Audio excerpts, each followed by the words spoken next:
Principal KV. Buxar, Shri KP. Patare sir, venue director in charge और resource person Shri KK. Singh sir, और जैसा कि सब लोगों ने कहा है, सर्वविदित है, सबसे प्रिय अंजनी सर, मैं सब लोगों का इस मेला में स्वागत करता हूँ।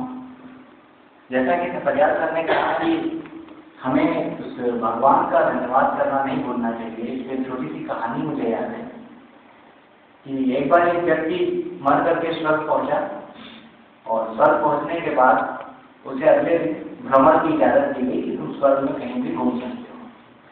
तो वो घूमने के लिए निकला, तो जैसे आम ऑफिसेज होते हैं ऐसा ही वहाँ पर एक ऑफिस था और ऑफिस में वो व्यक्ति पहुंचा। तो पहुंचने के बाद उसने वहाँ पर 3 काउंटर देखे। तो एक काउंटर पर उसने देखा कि बहुत ऊंची ऊंची फाइलें लगी हुई हैं, बहुत सारी फाइलें लगी हुई हैं और एक आदमी बैठा है, बहुत परेशान है, काम किए जा रहा है। उसके बाद एक दूसरा काउंटर उसने देखा, वहाँ पर भी एक आदमी था, उसके पास भी फाइलें थी लेकिन उसके पास आधी फाइलें थी उसकी। तो ये हुआ कि भाई ठीक है। उसके बाद एक लास्ट बेंच थी, तो लास्ट वाला जो टेबल पे आदमी बैठा था वो एकदम सो रहा था मस्ती में, बिल्कुल बगैर टेंशन के। तो उस व्यक्ति ने पूछा कि भाई क्या मामला है, एक व्यक्ति को आपने इतना काम दे रखा है और दूसरे को उससे कम के पास बिल्कुल काम नहीं है। तो उसको उत्तर मिला कि ये जो टेबल है यहाँ पर लंबी लंबी फाइलें हैं, यहाँ पर हम जो नीचे हमारी जनता है हम उसकी जो कामनाएं हैं, मनोकामनाएं उनको रिसीव करते हैं, ये उसका डिपार्टमेंट है। तो बहुत सारे लोग बहुत सारी अपनी कामनाएं व्यक्त करते हैं और भगवान उसको रिसीव करता है और उसको इकट्ठा करता है। तो आपने ये किसका है? तो बोले ये वो बेंच है जहाँ पर हम जितने लोगों की कामनाएं पूर्ण करते हैं उनको जिनको पूरी की जाती है उसका रिकॉर्ड यहाँ रखा जाता है। तो उसे बहुत खुशी हुई कि भाई अच्छा ठीक है, अच्छी बात है कि यहाँ पर इतने सारे लोगों की कामनाएं भगवान पूरी करता है। तो उसने कहा कि ठीक है, ये बताइए कि ये वाली जो लास्ट बेंच है जहाँ आदमी सो रहा है इसकी क्या स्थिति है? तो कहा ये वो बेंच है, यहाँ पर वो डिपार्टमेंट है जब हम किसी की कामनाएं पूरी कर देते हैं तो वो वहाँ पे जो हमें एक्नॉलेजमेंट भेजता है या थैंक्स भेजता है हम उसको रिसीव करते हैं। तो जैसा कि वो व्यक्ति सो रहा था, इसका मतलब ये है कि हम मनोकामनाएं जो मांगते हैं पूरी होने के बाद भगवान को धन्यवाद कर देना भूल जाते हैं। तो इसलिए बहुत अच्छी बात है कि हमें हमारी कोई भी कामना पूर्ण होने के बाद भगवान का, ईश्वर का अल्लाह का थैंक्स जरूर अदा करना चाहिए। ये तो हुई बात। अब मैं आता हूँ अपने असली मकसद पर। नकली ये सुनाने से पहले एक चीज आपसे कहना चाहूंगा कि आप डॉक्टर असद अहमद सिद्दीकी इस्लामिक्स को अपने दिमाग से निकाल दीजिएगा और मस्ती से सुनिएगा कि मावत की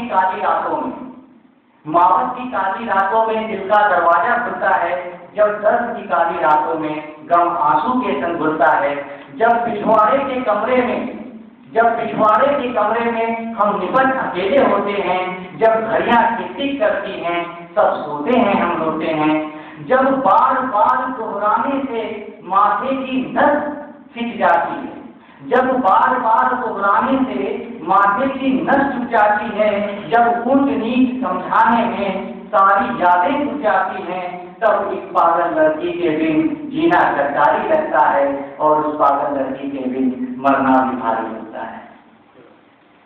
जब कोठे खाली होते हैं हर सवारी होते हैं, जब कोठे खाली होते हैं हर सवारी होते हैं, जब गजले रात नहीं आती अफसाने गाली होते हैं, जब बासी फीकी धूप समेटे दिन जल्दी ढल जाता है, जब बासी फीकी धूप समेटे दिन जल्दी ढल जाता है, जब सूरज का लश्कर छत्ते गलियों में देर से जाता है, जब जल्दी घर जाने की इच्छा मन ही मन घुल जाती है, जब जल्दी घर जाने की इच्छा मन ही मन घुल जाती है, जब बेमन से खाना खाने पर माँ गुस्सा हो जाती है। और अगली 2 पंक्तियों का ध्यान चाहूंगा कि जब बेमन से खाना खाने पर माँ गुस्सा हो जाती है, जब लाख मना करने पर भी पारो पढ़ने आ जाती है, जब अपना हर मन चाहा काम एक लाचारी लगता है, तब इस पागल लड़की के बिन जीना गद्दारी लगता है और उस पागल लड़की के बिन मरना भी भारी लगता है। अध्यापक जो होता है वो दोष दर्शन करता है, मैंने अंजलि सर से वादा किया था कि मैं इस बात को जरूर बताऊंगा। एक मित्र हैं, उनके प्रोफेसर की लड़की अपने प्रेमी के साथ चली गई, तो मित्र हमारे प्रोफेसर के पास जो है वो शोक संवेदना व्यक्त करने गए कि गुरुजी बड़ा दुख हुआ कि रेखा ने आपकी बात नहीं मानी और वो अपने प्रेमी के साथ चली गई। गुरुजी ने जवाब दिया, बेटा दुख इस बात का नहीं है, दुख इस बात का है कि 7 साल ग्रामर पढ़ाई, 4 पेज का लेखक छोड़ के गई है, उसमें 3 बार ग्रामर मिस्टेक की है। तो अध्यापक की जो क्वालिटी होती है वो हमेशा दोष करता है। आगे सुनिएगा कि जब कमरे में सन्नाटे की आवाज सुनाई देती है, जब कमरे में सन्नाटे की आवाज सुनाई देती है, जब दर्पण में आंखों के नीचे छाई दिखाई देती है, जब ऊपर की भाभी कहती हैं कुछ सेहत का भी ध्यान करो, जब ऊपर की भाभी कहती हैं कुछ सेहत का भी ध्यान करो, क्या लिखते पढ़ते लल्ला दिन भर, कुछ सपनों का सम्मान करो, जब बाबा वाली बैठक में कुछ रिश्ते वाले आते हैं, जब बाबा वाली बैठक में कुछ रिश्ते वाले आते हैं, जब बाबा हमें बुलाते हैं हम जाने से घबराते हैं, जब साड़ी पहने लड़की का एक फोटो लाया जाता है। वैसे चाहे कितनी ड्रेस पहने, लेकिन जो फोटो आएगा शादी के लिए वो लड़की शादी नहीं होगी।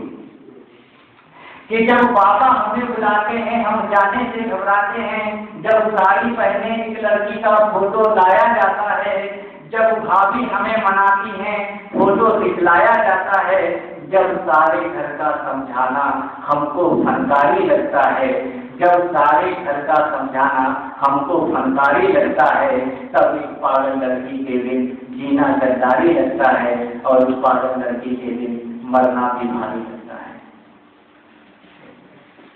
अंतिम पंक्तियां सुनिएगा कि दीदी कहती हैं उस पगली लड़की की कुछ औकात नहीं, उसके दिल में भैया तेरे जैसे प्यारे जज्बात नहीं। दीदी कहती हैं उस लड़की की कुछ औकात नहीं, उसके दिल में भैया तेरे जैसे प्यारे जज्बात नहीं।